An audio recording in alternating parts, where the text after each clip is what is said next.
Election అప్డేట్స్ను అందరికంటే ముందుగానే తెలుసుకోవాలంటే ఈరోజే ఆర్టీవీ లైవ్ యాప్ని మీ మొబైల్లో డౌన్లోడ్ చేసుకోండి. జాతీయ స్థాయిలో పార్లమెంట్ ఎన్నికల ప్రకటన కంటే ముందు ఒక 3 నెలల ముందు బీజేపీ వన్ సైడ్గా గెలుతుందని జనంలో అభిప్రాయం ఉన్నది నడిచింది. మధ్యలో కొంత ప్రతిపక్షం కూడా అంటే ఇండియా కూటమి కూడా కొంత పుంజుకున్నట్టుగా కొంత మీడియా ద్వారా చూశాం.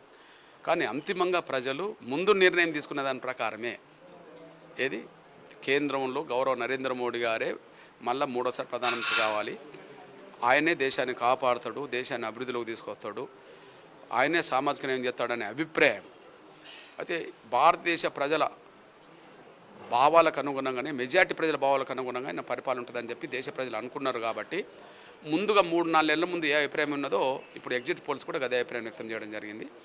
మనం రేపు చూడబోతున్నాం.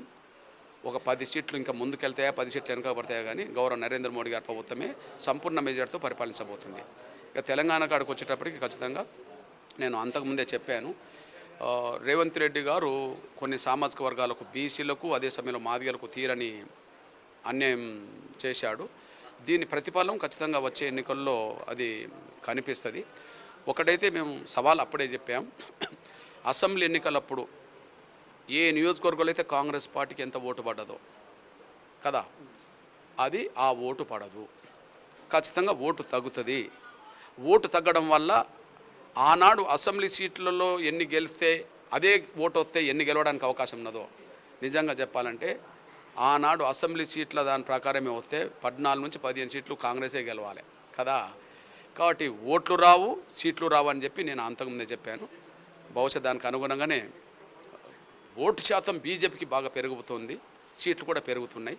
ఎన్ని పెరుగుతాయనే విషయం నిర్దిష్టంగా నేను చెప్పలేకపోయినా ఖచ్చితంగా సీట్లు మాత్రం 8 నుంచి 10 మధ్యలో 12 మధ్యలో ఉండడానికి అవకాశం ఉన్నాయి.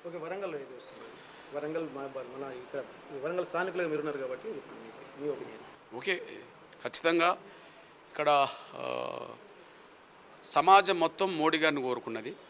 దళిత పల్లెలు ముఖ్యంగా మాదిగ పల్లెలోమో ఖచ్చితంగా మాకు జరిగిన అన్యాయాన్ని దృష్టి పెట్టుకొని బీజేపీ అభ్యర్థికి ఓట్లు వేయమని మేము చెప్పడం జరిగింది.